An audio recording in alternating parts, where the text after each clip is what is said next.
Well, good day, everyone, and welcome to episode 21 of the Tech ChitChat Show. My name is Ken, and you can find me on Northern Viking Everyday and Northern Viking Explorer on YouTube. I'm here with my co-host, Stephen Loney on YouTube, 8-Bit Warrior on Twitter. How are you today, Stephen? I'm doing all right. Oh, my goodness. Sorry, just say how you're doing. This is funny. I'm doing good. Why? What's up? What's wrong with you this Before morning? we started, like 10 seconds before we started, I see you disappear as our countdown's going on. And I'm like running around. And then like a minute ago, your whole computer crashed or something and you got kicked from our stream. Yes. And I'm like, I don't care. I'm starting it. You almost have to do it alone today. I'm like, I don't care. I got coffee. So, at least I got that this morning.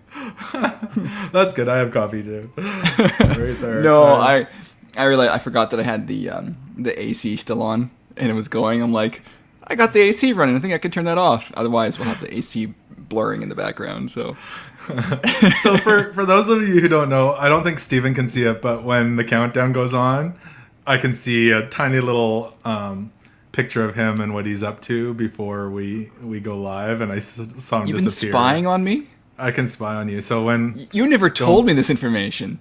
Don't like take your shirt off while while the countdown's going on there. I'll try not to. Thank you for the information. It's good to know this. So, but you can't see me. I can see you. So that's it's not fair. Yeah, it's like a spy cam. Yeah, please, I wish they disclosed this information, but I didn't sign up for that. So last week got canceled. Yeah, why? We were planning our live stream on the Monday for Tuesday morning. And as we were doing that, Steven was like, hey, I'm just doing this on my laptop. I don't want to turn on my computer because we've had crazy storms here. I'm like, and then halfway through our planning, I'm like, hear this roar of rain and wind. And I look outside and it looks like, I don't know. It wasn't a hurricane, but a Pineapple Express or a upper river in the clouds or something came through. I'm not sure what they're calling it. And so my power went out during us planning it. Yeah, and I think I was out for like 12 hours. I think you had said something like, "Whoa, the wind's really picking up," and it was like a minute later you were gone. Your feed froze. I'm like, is Ken okay? Should I check up on you?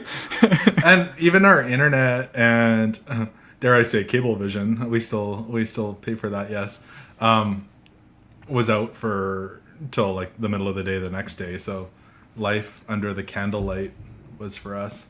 You have cable because you're Gen Z. It's fine. Well, thank you. Actually, I enjoy watching my sports and not trying to find them through weird methods. Because you can't find them. Yeah, touche. Fair enough. But so in that time, the roads between you and I were like all shut down with mudslides, and the fields were flooded, and still out of I think the 4 routes, only 2 are open right now, and it's the long detours, and it's only for essential travel. So basically the only way if I wanted to come see you would be to drive south into the United States, across to Seattle, and then back up. That would be cool. Yeah, it'd be a long trip. So, but our hearts and prayers are with all the people affected by the flooding here in British Columbia and in Washington State. A lot of people have lost their homes, and just our thoughts and prayers go out to all of you. Yeah, just a note on that. There's a guy on. He did a video with Smarter Everyday. Friesen, what's his name? Last name's Friesen. He's a helicopter pilot here in BC, and he did a collaboration with Smarter Everyday, and it took him around flying with the helicopter and stuff. And he recently posted on Twitter footage from one of the highways, one of the roads that he was delivering supplies to, because people needed supplies. And he was showing how the road was just washed out. It was winding up, and he's like, yeah, so this used to be a creek, and it was now a river, and the road was just washed out, like multiple parts, like like bad. Yeah, it's crazy. And the main road, the Coquihalla Highway between my house and your house, if you have seen the TV show Highway Through Hell, that's the road we're talking about. That road, several bridges were wiped out, and it could be, they're saying months to just get it maybe temporarily running, but to me it looks like it's going to be like, it takes a long time to rebuild bridges and create new routes for roads. So I think it'll be the long way for us to visit each other for the next little while, for sure. Yeah, you don't exactly want to make shoddy quick bridges, do you? No. No. Well, and I was chatting with your brother, and he had to go pick up a common friend of ours in Abbotsford who was stuck, who had to come and get rescued by a boat. So, yeah, it's in the middle of the flood. So, wow. Interesting. Yep. Interesting time. So, hopefully everything dries up. It looks like they're working on it, and they brought in the military. Yep. And they're building dams and different things to drain the water. Are the beavers helping? Maybe the beavers caused this. If I got a notice from Shaw that said, "Hey, your internet went down during the storm, but it wasn't the storm; it was the beavers." It was the beavers. The beavers caused it. Yes, we'll just blame everything on beavers. And all the people listening and watching now are like, "What are you talking about?" Well, go back about 15 to 20 episodes, and the beavers ate through the internet here in Canada. Yeah. So, well, let's get rolling. We have some cool stuff to talk about today. We're going to talk about Opera GXC. Yes. Which I had no clue what it was until I just looked at it, and then I'm like, whoa, this is actually really cool. Mm-hmm. I wish I knew how to program. You don't have to. You're our resident programmer here. Yeah, I try. We're going to talk about some cereal. I don't really want to say which one it is, even though if you read the title, you probably know which one it is. We're going to talk about the chip industry. We're going to talk about next generation video cards and do-it-yourself iPhone repair. So those are what we're going to be talking about today. So let's dive right into it, Steven, with Opera launches GXC gaming portal. Yes. So go ahead, Ken. Explain it to me.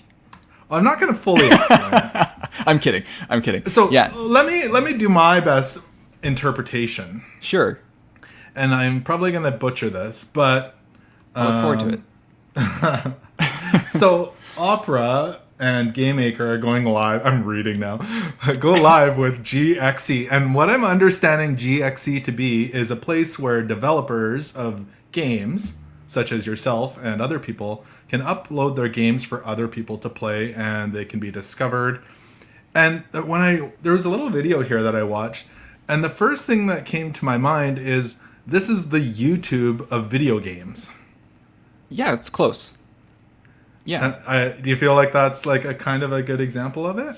Yeah. So, and I think you're close to what they're targeting. So, yeah, it's a game portal, and other people have. I mean, there's going to be people who are familiar with, like Congregate. Congregate used to be really big back in the day for like Flash games and more later HTML5 games. But it's kind of, I actually don't know what happened to Congregate. Anyways. So I think you're kind of close though, because I was reading their news article here, and I think they're trying to make it as easy to post a game as it is to post on social media. Mm-hmm. I read that. So I read that this morning, but it's interesting because I actually am working on releasing a game for this platform this week. And just yesterday, I actually created an account for the GXC for the game I'm going to make, and I uploaded the game, and it was so easy. I'm like, this is really, really easy. Like compared to other platforms and stuff, and I'm thinking like, okay, they seem to be trying to make this really easy to do. And yeah, and I think you're really spot on, because it seems that their goal is to make it as easy as posting to social media, and you bring up like YouTube, and it's really easy to post a video to YouTube. Yeah, it just seemed like you could, if you develop a game, you want to share it with the community, and the video they talked about was helping like viewers, or let's call it gamers, decide which games are going to be the best ones, just like YouTube does with videos. And there also sounds like there's going to be revenue sharing and all sorts of stuff in there. So it is an amazing concept that I'm surprised other people haven't gotten into before this. So people have tried. And I was a bit skeptical too, but after being on this, actually trying out the platform, I'm like, this is actually better than I expected. It's actually, right now they're currently running cash pools, prizes, like 30,000 cash pools. So each month they are going to pick 6 games that they notably like, and there's $5,000 cash prizes for each game that they pick. So there's cool. Actually this incentive that you build a good game on there, you get some incentive, and they're not buying your game. Those are just cash prizes. Yeah. So it's really cool. They're really engaging with the community. They're really trying to be active, and they've really brought in behind it the expertise, it seems, from Opera in their web development. Yeah. And they've seemed to have brought it into this, and it seems like it's feeling pretty solid. Now, I'm assuming you still own the game if you upload it. So you could put it on other platforms if you wanted to? Okay. Mm-hmm. Yeah, they don't own the game. My one question. Yeah. They don't own the game, even with these cash prizes and stuff. These are just incentives. They're trying to get people into the platform to use it and to really get the community going. But now, so are these far, all free games? Yeah, currently these are all free games, and they're saying that there's over 500 at the moment that are on there. Okay. And it's going to be hit and miss to the quality, but there's some solid games on there. There's actually people putting good games on there. So now I saw something about beta. So is this open to everybody already, or is this? It is. Yeah. Okay. It's an open beta, and I'll also note, GameMaker more recently went completely free, but the only free target platform that you can target is the Opera GX target. Oh, interesting. So anyone can use GameMaker fully for free. And then they can actually upload to Opera GX without paying any money, completely free from start to finish. You can participate in this web platform for free. Okay, that's awesome. I think for people who are just getting into it, it's a great way to start. Now, with that platform, do they have a premium version as well for that you can export to other platforms? Yeah. So I have licensing for. I can port to Windows and Mac and Linux and mobile, Android. I don't know if I have iOS, but anyway, you can get iOS and Android. You can even get console exports to consoles if you want. Okay, so they definitely, can have you covered no matter what you want to do. But this is a great way to get started in programming if you're interested in it. Yeah, I'm actually like I said, I'm not into programming, but I think it is an excellent solution. Just like I think about how YouTube changed and podcasting, both of them have changed the world with I very rarely listen to the radio anymore. I'm almost always downloading a podcast before I leave the house. But the same as how people watch content. I love watching travel content. There's not a lot of that on TV. I go to YouTube to watch it. Yeah. This is kind of the same. It could definitely it reduces the level of or barrier to get started, I think, and potentially making money. So that's awesome. And there are alternatives. Like you could post stuff to, itch.io has been a really big site that I posted stuff to. And so there's already been stuff accessible to upload to and to get feedback. But this seems like a really big effort to really bring stuff together and to really help promote and market and to really bring it to the attention. Because itch.io kind of feels still like this hipster kind of area. Like it exists. Okay. And the other hipsters know it exists. But this seems to be trying to bring it more into that more YouTube mainstream kind of mindset. And out of the hipster shadow. It's just there's kind of this thing, right? Like people know about it, sure, but this seems to be kind of a different effort to really promote it and make it more accessible and more known in general. So So. No, that's really cool. I sent you a link there. Just want to see. Yeah. In the private chat, I saw something pop up. Let me pop that up here and put that on the screen so people can get an idea of what the actual platform is looking like right now. Because I think it's looking pretty solid. let me switch back here. To put you on the spot. Yeah, This so here's is what you're talking about. Yeah, this is gxc.gg. Yeah, and so you can scroll down and you kind of see, like, these are all some of the games that are on there right now. And if you hit, like, the show more, you'll see, like, more pop up, and you can... Yeah, so That's you can awesome. click on one of these and start playing it. It downloads it really quickly inside the browser. Now, do note, though, that the one requirement here is that you do have to have the Opera GX web browser. Oh, interesting. Okay. So this is, so you need the Opera GX web browser, which is kind of the gamer's web browser. So that's one of the stipulations here, is you got to use their browser for this to work. But other than that, it just works largely. So, does it download the game, or are you playing it online? Or it downloads it into the browser? Yeah, it like downloads into the browser. They take care of that. All you see is like a downloading screen. It loads it, and then you're in the game. So you can actually just show in live. Let's click on go up and click just hypervelocity there in the top left. This one had the more recent challenge of the week. And so the blue line loading. No, that's just for the screenshot. So if you were an Opera GX, see where it says play exclusively in Opera GX there. Okay. You would just click on that, and then it would start loading the game, and then you would be in.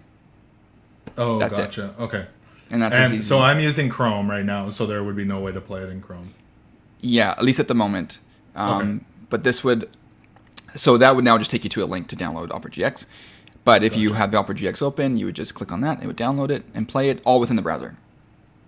That's cool. So, yeah, very, very good experience. Yeah, no, I'm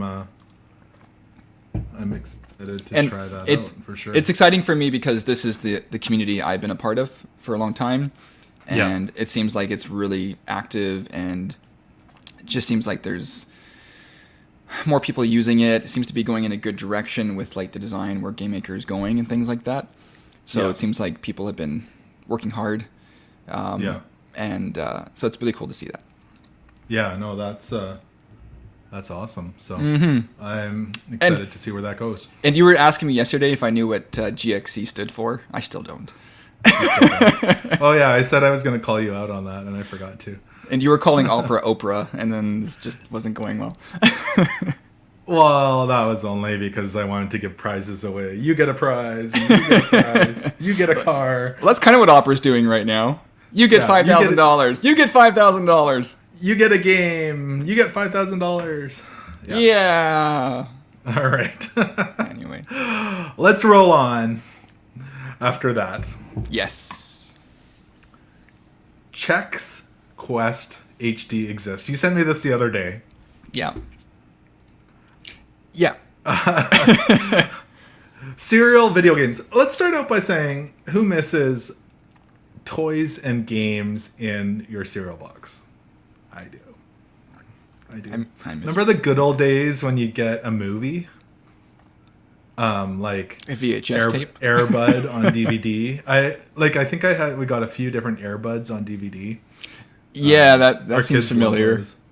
And I know for sure I got some. Well, Airbud was filmed in the city you live in. It was. And it looks when I see it playing, it's like, yep, that's home. Yeah. And I used to live in that area when I think it came out too. So yeah. Anyway, it just felt like home watching Airbud, the good old days. I wish you knew you were in the good old days. Can we just talk about Airbud now? Can we just change this topic to Airbud? Airbud. No, but I remember getting cereal, like a box of...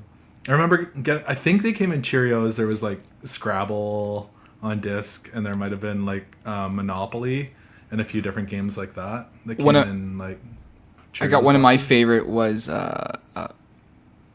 Roller Coaster Tycoon. I remember getting that. And I thought, this can't be good. This has got to be worse. It was I got like addicted to it. It was such a good game. And like, how did this come in a cereal box? Like, how is it good? Yeah. So that one was, I don't know that. It was in the day and age where you'd buy like Nintendo Power and get a demo disc too. So. Oh, I missed that.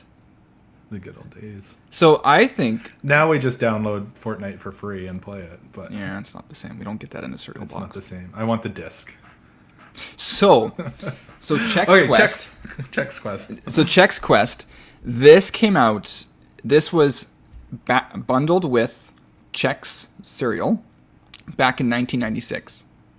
Okay, originally used. So not the HD, but the original version. The original Chexquest. The original Chexquest was built on the Doom engine back in 1996, and so this is a remake of it. This rebuilt today in the Unreal 3 engine. So Okay.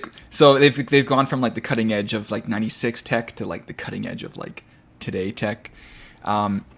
So just a little fun fact. So I think you and I both missed Chexquest back in the day. Like I don't remember it at all. No. I think I might have played it at some point later online download or something, but I don't think I ever got caught up in the original. But it was still iconic, I think. Like I think it was still kind of a cultural thing. So little fun fact, I got this from the Doom Wiki about. So this is from Doom Wiki. Okay. So the original game back in '96. The game is notable for the fact that it was the first game CD-ROM to be released inside a cereal box. So this one started all of that. Sales of Chex cereal increased by 295%, an increment to volumes over base, and 48% in volume share during this promotion. Much of the manufacturing cost of the CDs was paid for by America Online. AOL was allowed to include its dial-up online service client on the disc in exchange for this contribution. So it was also an AOL disc.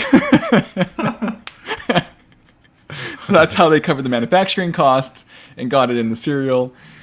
Interesting. Yeah. That's actually really cool. But it greatly increased their sales for Chex. It was actually an effective sales campaign. Mm-hmm. So now, though, the HD version came out in 2020. This isn't news.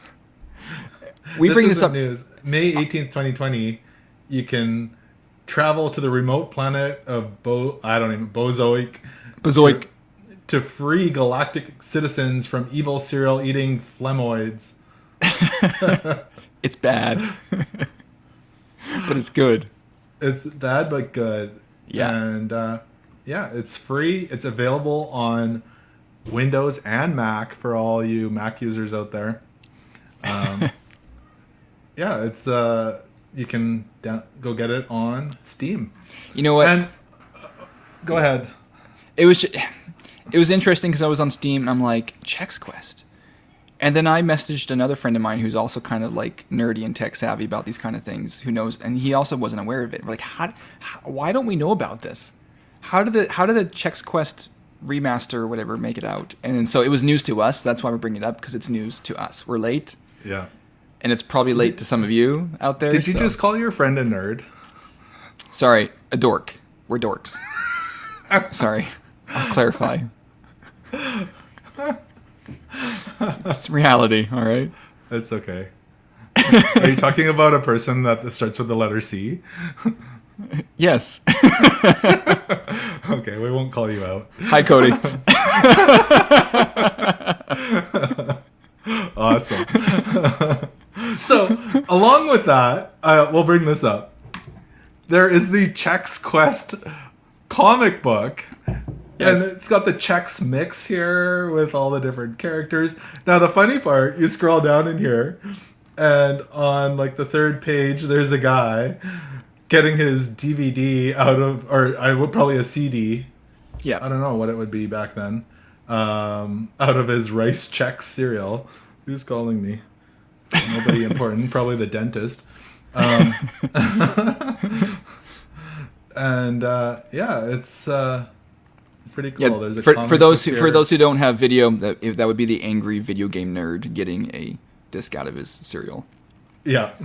It's probably Cody calling me saying, "Hey, why are you calling us out?" I'm suing you for defamation of character. I really actually like this. If you scroll down, they actually have different art styles. So they'll actually have different segments. So this is silly, but you keep going down. Here's one art style. Keep going. Keep scrolling all the way down. and you keep all the way, keep going, and there's a whole other art style, and they go through like various different art styles of comics for this silly little one-off thing, and I really like it. So anyway, I like this kind of thing. It looks like they actually put in some effort into this. So, and apparently one of the guys involved with this project works on Mystery Science Theater 3000, which suddenly made sense if you know what that is. If you don't, I'm sorry. But anyway, Cody would know because he's a dork. So he's not going to talk to you for a week after this episode. That's fine. Anyway, Chexquest HD exists. Go check it out on Steam. On Steam. Yeah. All right. We are moving into the chip industry overcapacity in 2023. What? We're under capacity now. Is this really a thing? Well, it could be. So they're saying the great chip shortage could eventually morph into a chip making oversupply problem in 2023, according to IDC. Do I know who the IDC is? No. Do you? No. I don't even know what the GXC is. It sounds official. They're saying the industry will see a normalization in the balance by the middle of 2022 with potentially overcapacity by 2023. So there's more chips being made. They're trying to boost the expanding or build more chips in the United States, and the government wants to pump money into it. And doing some domestic building of chips. Right. And this would help things like, of course, your PCs, your graphics cards, your video game consoles, cars, smartphones, home devices. I don't know if you've gone to a car lot lately, but here in my town, you're lucky if they've got only a handful of brand new cars. Not that I'm ready to buy a car, but I like looking at cars, and there's typically only a couple new cars, and anything that comes in that's nice is gone right away. Well, I've been talking with my brother-in-law, and not you. Technically you are. But another related... You have a few brother-in-laws. Another brother-in-law who bought a truck like a year and a half, 2 years ago, and he's even had an offer for his truck more than like what he paid for it originally. Yeah. Like used. You know what? That's not the first story I've heard of that. I know someone who had like a 1-year-old Ford F-350, and they offered him more than he paid for it. And that seems to be a thing right now, due to the chip shortage, apparently. Mm-hmm. It's just becoming an issue. Yeah. So I think his, though, there's a high value of them down in the U.S., so a lot of them are getting exported, and they can't export the brand new ones. So with the Canadian dollar versus American dollar, it still makes sense financially to buy them here for more than they were brand new and send them south.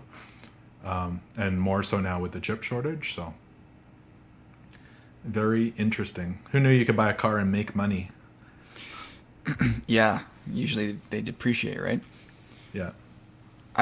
This seems like an interesting thing. So it seems to me the problem is there's like, no, we have a lack of chips. So let's get to work building more chips, and like everyone's like bringing their chips. I see it like kind of like a picnic, and everyone brings like hot dog buns because they hear you need them, and then they have too many hot dog buns. What about it? It's like a picnic, and everybody brings chips, like Doritos and Old Dutch. Word gets out.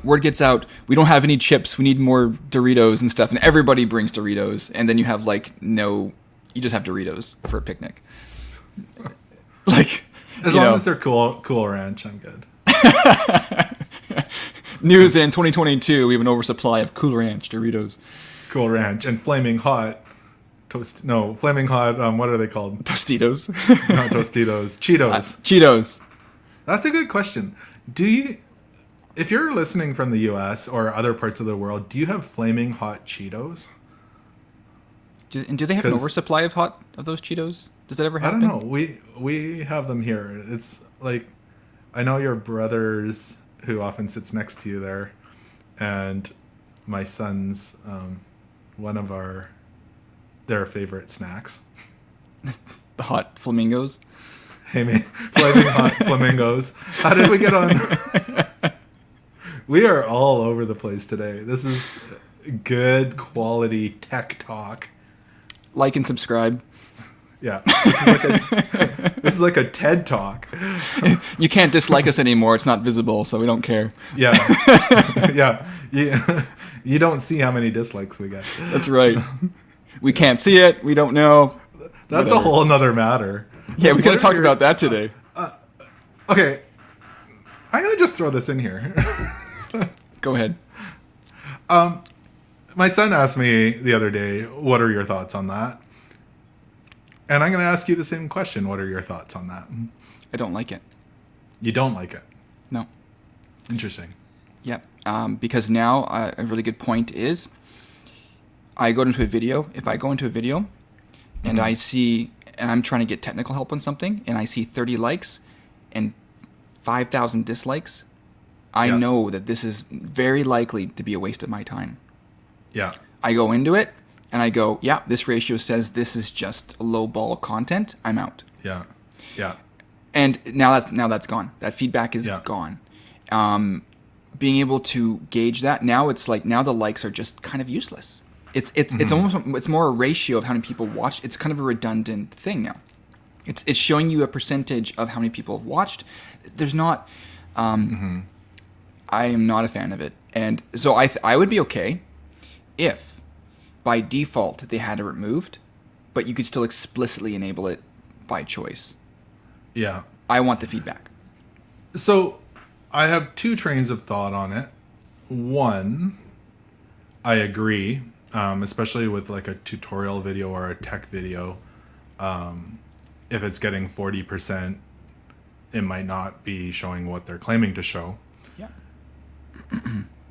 But the part I agree with is the groups of people who were thumbs downing videos as a coordinated attack on videos. But the option to disable dislikes was already available.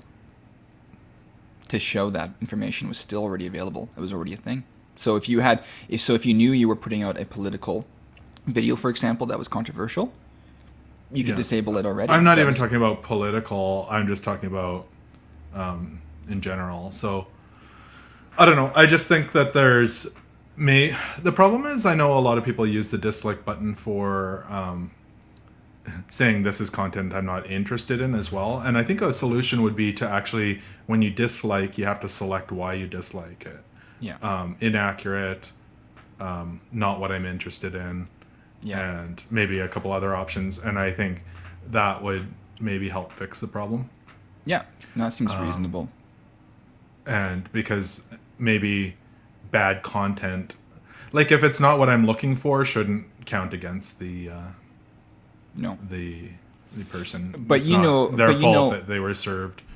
But you know, as a content creator, that there's always going to be those dislikes that don't really matter. Yeah. They're not relevant, and that's okay. You take that in stride, and you're like, okay, yeah, I got 500 likes and 5 dislikes, so those 5 might be valid, or just not valid.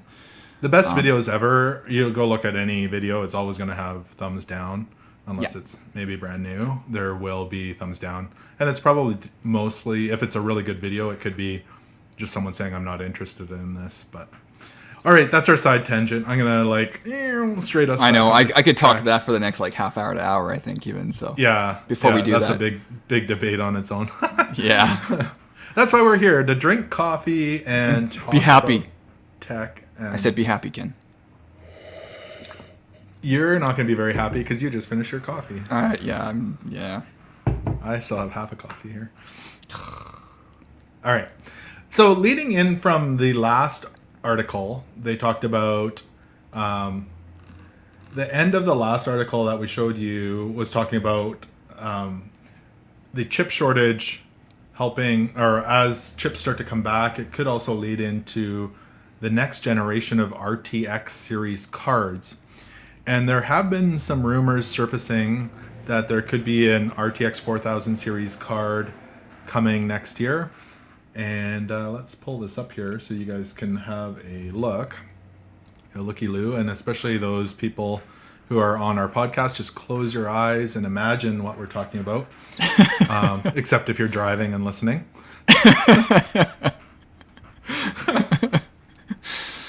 So, um, there are rumors surfacing that Nvidia is working on a series of video cards, the 4000 series of video cards called codenamed Lovelace, to be the successor of the 30 series.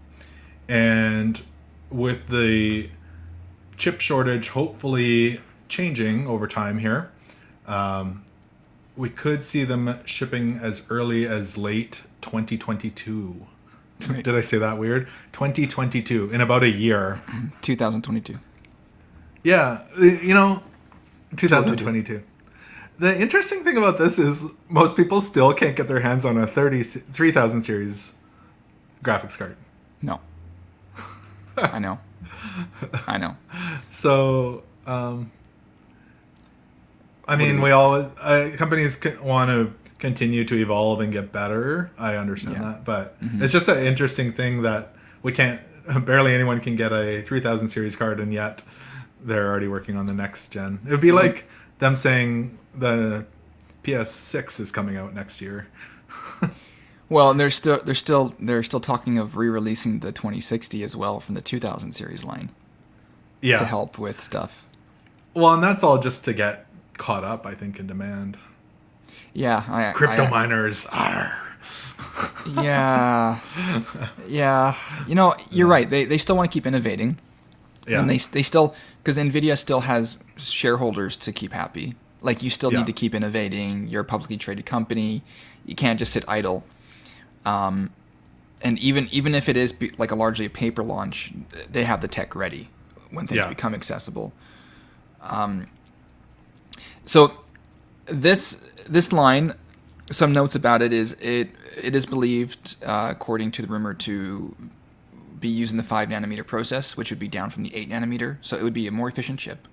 Okay. And what's interesting about that is it's also rumored that this tech could also be making its way to to a future Nintendo Switch, possibly. The rumored Pro Nintendo Switch. And I wouldn't be too quick to jump on the Switch Pro. It might be, I would think, even just for next gen. I would say even 2 years from now. I wouldn't say soon, because especially with it being a 5 nanometer tech, this is really more power efficient and would be a really good fit for the next Switch. Would make it probably 2 to 3 times more powerful than the current Switch is in handheld.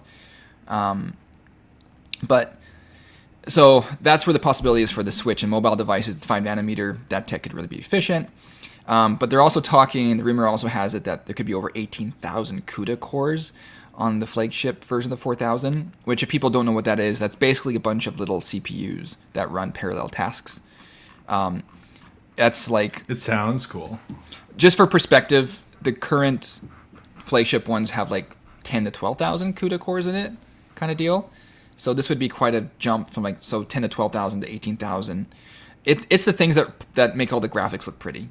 It's kind of it makes everything look bloomy and shadery and glossy, and it does more than that.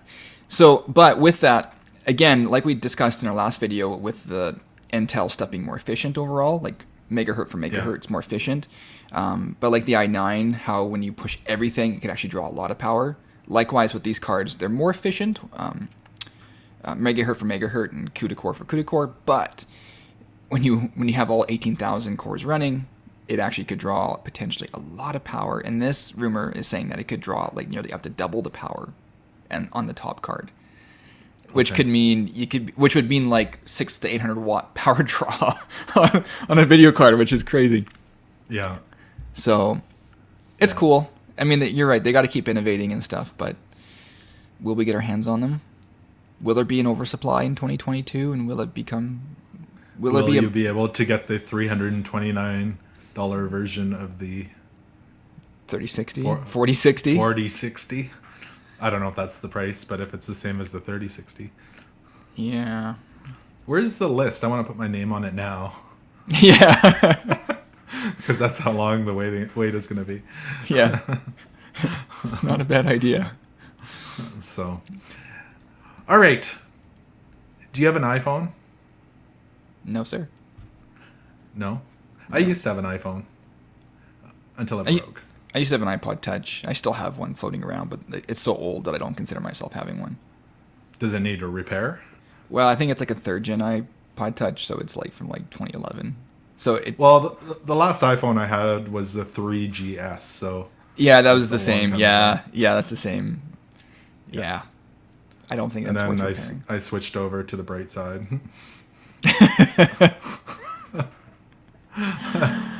All right, enough bashing. I think this is good though. So Apple is gonna allow you, if you have technical expertise or tech savvy, it's very vague, to fix your own iPhone or I almost said PC. Well, does it include the? I don't know if it includes their Macs. and Macs stuff. with the M1 chips is what the article says. Okay. So they're opening up where you can do it-yourself repairs, and Apple is going to sell you the parts and tools and offer instructions for you to fix your own iPhones and Macs with M1 chips. Wow. However, you should have some sort of expertise, but Right. this article doesn't say what that is. And does that mean I watched a YouTube video, or because I've opened up phones before and fixed them, but I am not certified to do that. Right. So does that mean I'm allowed to? And mind you, this article won't void a device's warranty, but that doesn't mean if you break something when you're doing it, that's not necessarily covered. So it's interesting. They're going to start selling parts to the general public right from Apple. Right. Thoughts? That's cool. Yeah, that seems reasonable. It'll be yeah. I know, I'm just thinking of that stipulation of like, okay, you can fix it, but if anything goes wrong, that does void it then. So so it's kind of like, yeah, we'll let you do it, but don't make any mistakes. It's kind of like, I don't think that pressure exists with like actual repair techs, because it would still get covered. Yeah, I guess it's good overall. Yeah. Sorry to all of you who hear my garbage truck going by right now. That's okay. It added some nice ambience. Yes. It was taking your old 3GS away. Yeah. No. Yeah.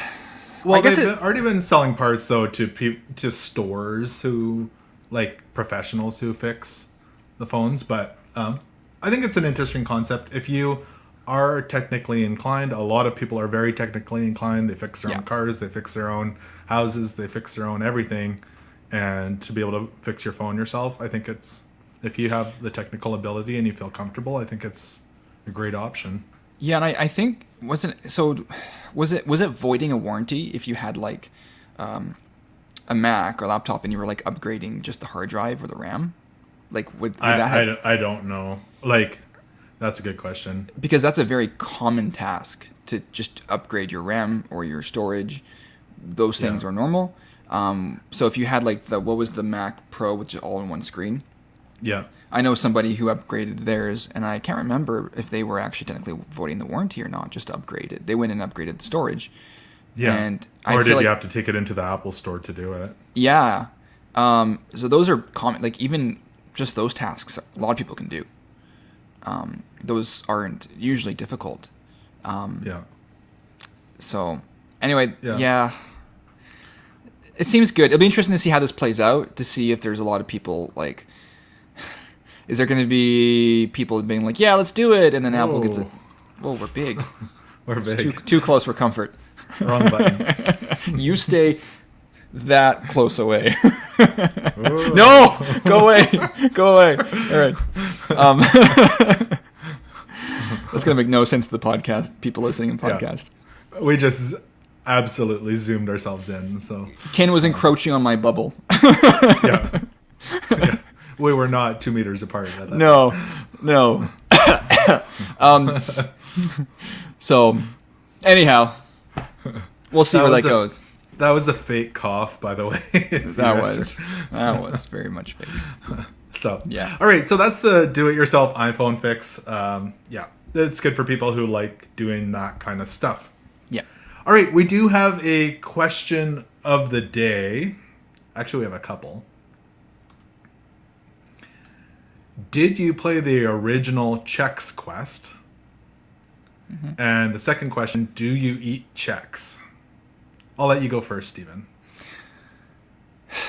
I don't know if I may have played Chexquest, but I feel like it could be false memories.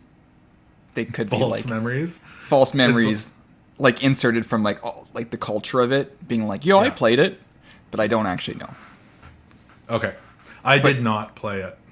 Yeah, I think you missed it because you were in '96. You were how old? I was in high school. So I think you're just a little bit beyond the, I got a game in my cereal box. Although, maybe not. No. Maybe that was... you're pretty dorky, too. Maybe it would have been for you. Hey. There's you in your high school library trying to hide yourself playing Chexquest on the school. Did you eat Chex, though? Do I eat Chex? Well, if we have them, I'll eat them. Do I buy them on a regular basis? No. But, surprise, surprise. That's Eggo. What is what? Well, I just and it's thought French. This was cool. It was Eggo cereal. Can you show the English side for the Americans? Eggo cereal chocolate. I haven't tried it. Okay. This was clearly bought for my son because I didn't buy it. Can you do a video review on it? I should. Can you do? I'm looking forward to an Eggo cereal chocolate video review. Northern Viking eats. They look like little Eggos. They do, huh? Chocolate flavored Eggos. So yeah. I didn't know those existed. I didn't either until I saw it. And wondered where it came from. But there's no CD-ROM inside. No, that would be so much better. So, do you eat Chex? No. No. Would you if you had a box? I'd consider it. Yeah. That's not an I'm a mini wheats kind of guy. Me too. I like mini wheats. Yeah. Can we just have some cereal next time? Yeah. Instead of coffee, we'll just have cereal. We can. Together. We should eat cereal and eat. This episode, more than any other episode, I think we've just gone so far off track. And we lost everybody after probably the GXC. That's okay. Gaming portal. That's okay. When we started talking about cereal, that's when everybody So. All right. Any final thoughts there, Stephen? Final thoughts. I haven't had breakfast yet, so maybe it's time I go get a bowl of cereal. Oh, hey, we have some comments. We have comments. From Yoshi, OST. Oh, Yoshi! I'm too young for Chexquest, haha. Yo, Yoshi, good to see you. Sorry, I missed those. Yes, that's awesome. Perfect. Well, thank you for commenting. We appreciate that. And well, Yoshi, if you can, I encourage you to go find the Chexquest original and try it out. And imagine that you got the CD-ROM in a box of cereal back in the day and try to emulate that experience. Yeah, you can get it on Steam, so. Yeah. Awesome. Well, thank you everyone for watching today. And Yoshi says, I am excited for GXC as well, and I will look for it. Awesome. We appreciate that. Yeah, thank you really for cool. watching. We really appreciate you commenting. And if anybody else is watching out there, leave us your comments. We can see them on our screen here, and we may talk about you in a good light. Unless you're mean to us. Unless you're Cody. Sorry, Cody, if you're out there. Awesome. Well, thank you everyone for watching and listening today. Remember to subscribe here on YouTube and your favorite podcasting platform. This has been episode 21 of the Tech ChitChat Show. Until next time, take care.